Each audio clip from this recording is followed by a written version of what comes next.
இயேசுவுக்கே புகழ். இயேசுவில் பிரியமானவர்களே, இன்று நம் ஆண்டவர் எபிரேயர் 13ஆம் அதிகாரம் 5ஆம் வசனத்தினூடாக இவ்வாறு நம்மோடு பேசுகின்றார்.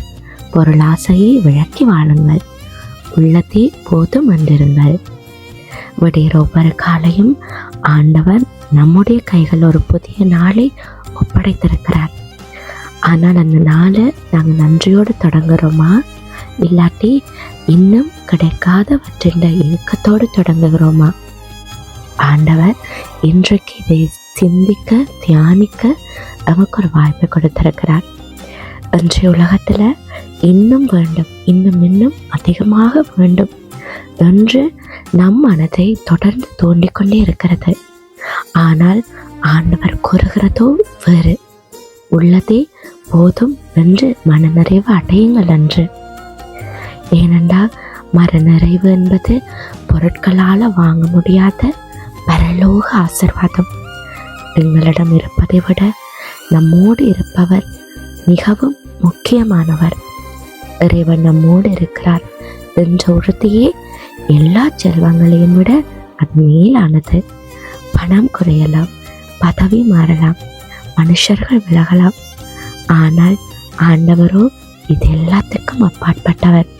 அவருடைய அன்பு ஒரு நாளும் குறைவடைந்து போகாது. அவருடைய பிரசன்னம் ஒருபோதும் நம்மை விட்டு விலகினது கிடையாது.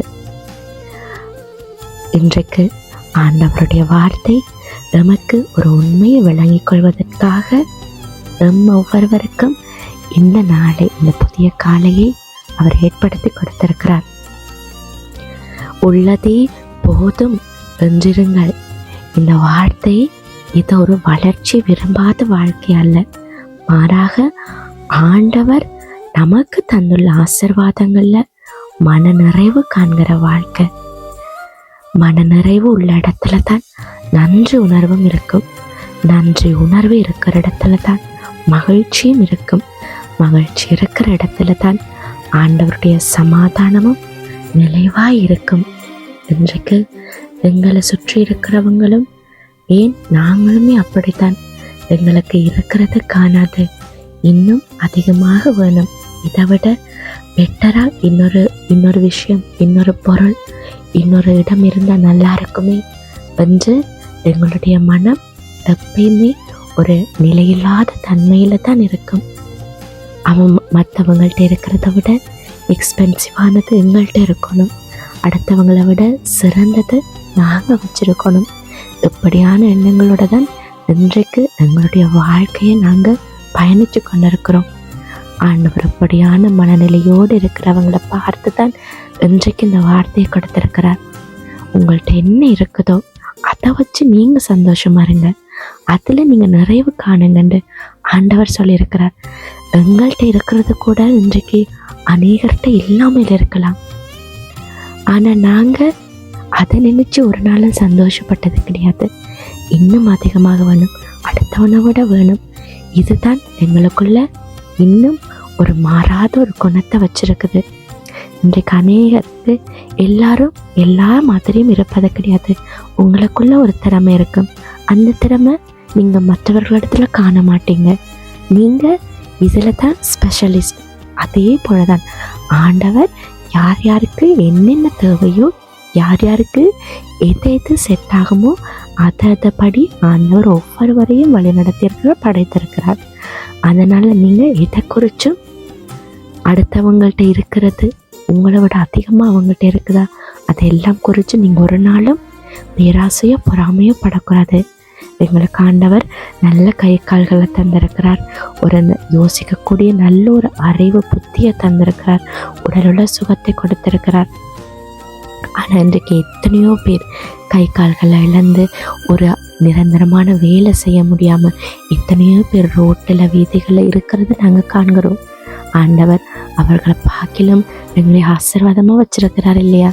அதற்காகையாவது நாங்கள் அவருக்கு நன்றி சொல்லி அவருடைய வார்த்தையின்படி நடக்க வேண்டாமா? சற்று எங்களை நாங்களே சிந்திச்சு பார்ப்போம். பொருள் வாழ்க்கை ஒரு நாளும் நிறைவை தராது. ஆண்டவர்கிட்ட பிரசன்னத்தால தான் வாழ்க்கை ஒரு முழுமையான அர்த்தம் அடைகிறது. இன்றைக்கு நமக்கு கிடைத்திருக்கிற குடும்பம், உடல் நல சுகம், உணவு, இது நாங்கள் தங்குறதுக்கு ஒரு நிலையான வீடு, இப்படி நல்லொரு உறவுகள் என்று இவை அனைத்துமே ஆண்டவர் நமக்கு கொடுத்த அரும்கொடைகள். இவற்றை மதிக்க தெரிந்தவர்கள் தான் உண்மையான வசதி படைத்தவங்க.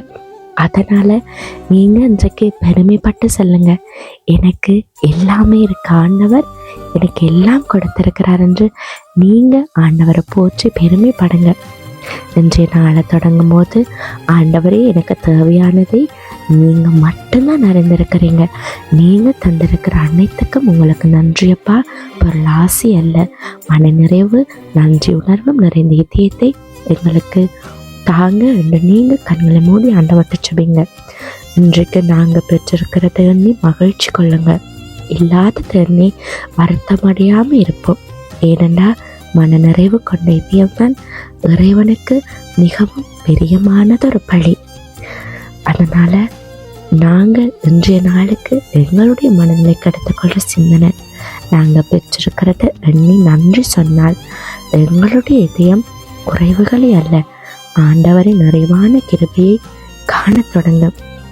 இந்த வார்த்தையை மனசுக்குள்ள தியானித்து உங்களுடைய வாழ்க்கையில் நீங்கள் தொடர்ந்து பயணம் செய்யுங்க. கண்களை மூடி ஆண்டவர்கிட்ட ஒப்பு கொடுப்போமா? அப்பா தகப்பனே, இன்றைக்கு நாங்கள் பெற்றிருக்க ஒவ்வொரு ஆசீர்வாதத்துக்கும் உங்களுக்கு மனதார நன்றி செலுத்துகிறோம் அப்பா. பொருளாசையிலிருந்து எங்களுடைய இதயத்தை பாதுகாத்து உங்களில் மன நிறைவு காணும் கிருபையை எங்கள் ஒவ்வொருவருக்கும் கொடுத்தருளுங்க. எங்களுடைய வாழ்க்கை நன்றி உணர்வுன்ற சாட்சியாக இருக்கட்டும். ஆமேன்.